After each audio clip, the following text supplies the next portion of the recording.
मैं तो ये शुक्र कर रहा हूं पता नहीं किसी तरह ये 3 डिजिट में एंटर हो गए, वरना ये 70 में वाकई लग रहा था 70 में खत्म है टीम। ये तो पता नहीं किस तरह थोड़ा बहुत रो पिट के मर आगे खान साहब उस्मान खान ने स्कोर कर दिया तो कोई जाके 100 टच हो गया हमारा, वरना तो ये हमारा तो बिल्कुल 100 भी नहीं हो रहा था। अच्छा, तो मजे की गल है उस्मान खान भी ना अगली 5 इनिंग्स के लिए इजी हो गया। अब वो इजी कि मैंने एक टैलेंटेड बंदे का हक मार लिया आज, वो जो बाहर बैठा हुआ है जो जिसको कभी मैच नहीं मिलना।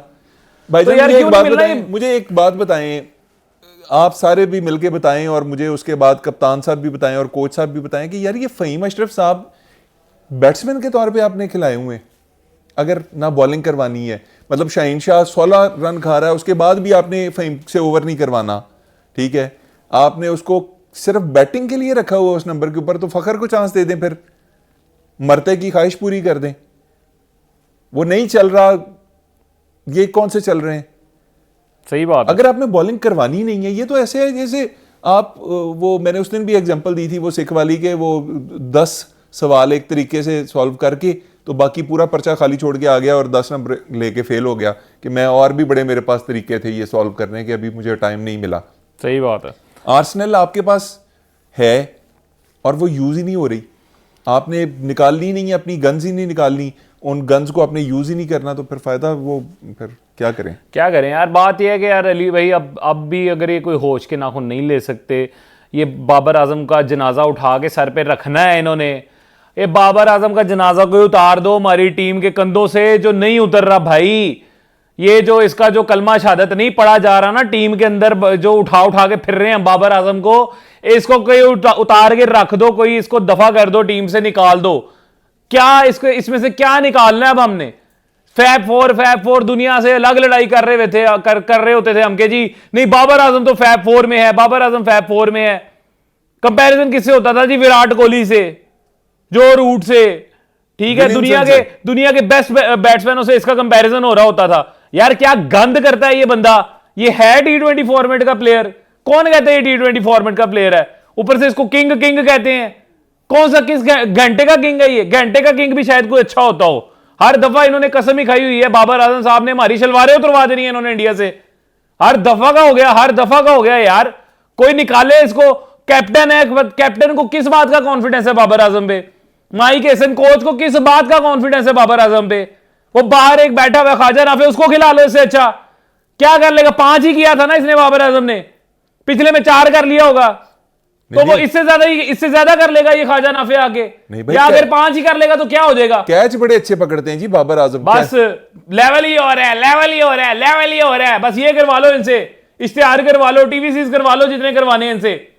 वो दूसरा शाहीन अफरीदी, और 70 लाख रुपया पर मंथ लेते हो तुम लोग, बेशर्मो हैं। यहां पे कौम के पास खाने के लिए पैसे नहीं है, लोगों के पास यहां पे खाने का अपना निजाम नहीं हो रहा, और तुम लोग यहां पे बैठ के 70 लाख रुपया हर महीने का कॉन्ट्रैक्ट फीस लेते हो। मैच फीस तुम्हारी 14 लाख, 10 लाख अलग है। इसके अलावा अपने तुमने घरों के घर बना लिए, डिफेंस में बना लिए, इधर बना लिए, उधर बना लिए। टीम के लिए भी कुछ कर लो। कब तक इसी तरह जलील करवाते रहोगे हमें? वो बैठ के 4 जोकर वहां बैठे होते हैं, यहां पे पूरे मुल्क को जलील करवाते हो तुम लोग। तो कोई निकाले इनको, बाबर आजम साहब को अगले मैच से, अगर थोड़ी सी भी किसी में कोई गैरत इज्जत है, अगर किसी की कुछ से है तो निकाल दो इन्हें। वरना ये जो कंपनी स्पॉन्सर करवा के कैंपेनें चलवाते हैं ना अपने हक में, ये वरना कैंपेनों पे रहो, फिर बैठे रहो। उनकी एक किसी ने चौका मार दिया तो वो रीले शेयर करते रहो। शाहीन अफरीदी और लेवल देख लो उस बॉलर का, 1 विकेट ले लेता है, बाद में खुद ही अपनी वो रीले देख रहा होता है, वीडियो लीक हो जाती है। मैच हारने के बाद भी ये हाल है। और अप्रोच तो चेंज कर लो।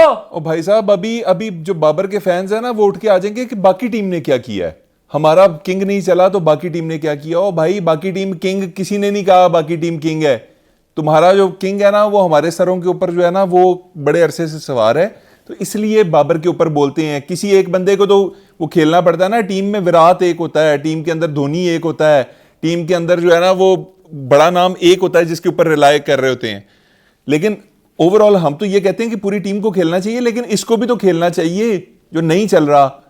तो फिर शाहीन शाह अफरीदी भाईजान, आज आप क्रिकेट देखने या खेलने वाले किसी बच्चे को बुलाएं अपने पास और उसे कहें कि डेथ ओवर्स में बॉलिंग कैसे करते हैं, तो आपको वो बताएगा कि जी वाइड यॉर्कर्स करवा देते हैं, इस तरह से निकाल लेते हैं, मिक्स स्लो डिलीवरीज करवा देते हैं।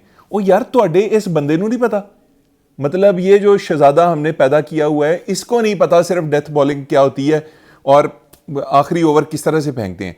चलो आखिरी की नहीं, पहला भी भूल गया, जो पहला ओवर करवाता था वो भी भूल चुका है। मतलब 2 ओवरों में उस बंदे ने जो इंपैक्ट क्रिएट करवाया ना पाकिस्तान के खिलाफ, वो वनडे के अंदर आजकल 10 ओवरों में नहीं होता। जो T20 के 2 ओवर ये हमें ले दे गया। शादाब साहब की बॉलिंग हमने देख ली आज के कितने कमाल हैं, आज उनकी फील्डिंग भी बड़ी कमाल चल रही थी। भाईजान बात यह है कि अगर हारिस रऊफ बैठ सकता है ना बाहर, टीम से ड्रॉप हो सकता है, अगर मोहम्मद रिजवान ड्रॉप हो सकता है, वो अपने घर बैठ सकता है, तो ये बाबर आजम को भी घर बैठना चाहिए, इस शाहीन शाह अफरीदी को भी घर बैठना चाहिए। ये थोड़े दिनों बाद जो शाहिद अफरीदी साहब के घर पे बारबेक्यू कर करके वीडियोस लगा रहे होते हैं ना, इनको कोई सीखे दो, इनको कोई जो है ना शलवारे कमीजें बनाओ, इनको छलियां दो, ये जाके ना रेत में छलियां नमक में भूने और जाके सड़कों पे बेचें, ये लेवल है इनका। और ये जो बाबर आजम साहब जो है वो कहते हैं ना कि जी मैं वो, मैंने सारी जिंदगी क्रिकेट खेल ली, मैं बॉल बॉय था, मैं ये था, मैं वो था। बेटा दोबारा बॉल बॉय ही बन जाओ, वरना अब बॉल बॉय भी नहीं बन सकते तुम बेटा, वरना ये जो है ना ये बल्ला छोड़ो। मैं तुम्हें बताता हूं, ये वासा वालों के पास जाओ, इनके पास होता है एक लंबा रॉड, ठीक है, उससे खोलते हैं ढक्कन गटरों के, वो खोलो तुम जाके। बाबर आजम तुम्हारा ये लेवल है बेटा, किंग शिंग खत्म हो गया, बहुत इज्जत कर ली तुम्हारी, बहुत सह लिया, 5 साल हो गए तुम्हें देखते देखते। निकालो इसको टीम से बाहर, इसको भेजो, गटर खोले। ये घटिया घटिया घटिया तरीन प्लेयर भर्ती किए हुए हैं। टीम मैनेजमेंट सोई हुई है टीम मैनेजमेंट, जो प्लेइंग 11 में इस तरह के प्लेयर हर दफा आ रहे हैं। यार कोई शर्म होती है, कोई हया होती है। आप लोगों ने एक स्टेक पे एक मुल्क की इज्जत लगाई हुई है, आपको पता ही नहीं है। It is very casual for you, हर दफा वन साइडेड हार जाओ, हर दफा वन साइडेड हार जाओ। और टीम यार हार जीत को जो है ना, ठीक है, हार को चिन अप करके लेना चाहिए, हेड अप करके लेना चाहिए, लेकिन वो हार होनी चाहिए। ये हार नहीं थी, ये ह्यूमिलिएशन थी। इंडियन टीम ने तुम्हें ह्यूमिलिएट किया है भाईजान, इतना ह्यूमिलिएट किया है कि उन्होंने आखिर में सेलिब्रेट करना भी मुनासिब नहीं समझा। हार्दिक ने आखिरी विकेट लिया उस्मान तारिक की, उसके बाद वो मुड़ा उस तरफ को निकल गया है। मतलब आपस में कोई चेयरफुल एक्टिविटी नहीं की। उन्होंने कहा ये तो कीड़े मकोड़े हैं, इनको मारने का क्या मतलब। आप कॉकरोच को जब पांव से मारते हैं तो उसके बाद आप ये कहते हैं कि याहू हमने मार दिया कॉकरोच। उन्होंने कॉकरोच मारा है, निकल गए हैं। सही बात है यार, ये बहुत अली भाई बहुत डिसअपॉइंटिंग है। बात यह है कि इस दफा जो है ना ज्यादा दुख, फिर हर दफा ही दुख होता है इनका, कौन सा इस दफा, लेकिन इस दफा मुझे ना पूरी कौम के लिए दुख हो रहा है। देखो हम तो फैन है, जो क्रिकेट फैंस होते हैं ना वो फिर रीलोड होके वापस आ जाते हैं, हम शायद फिर वापस भी आ जाएं, लेकिन इस दफा दुख इस वजह से हो रहा है कि इस दफा पूरी कौम जो है ना, उनको लग रहा था इस दफा कुछ हो जाएगा, इस दफा टीम डिफरेंट है, इस दफा हमारे स्पिनर्स बहुत अच्छा कर रहे हैं, इस दफा एक वाइब ही जो है ना, पूरी वाइब चेंज हुई थी।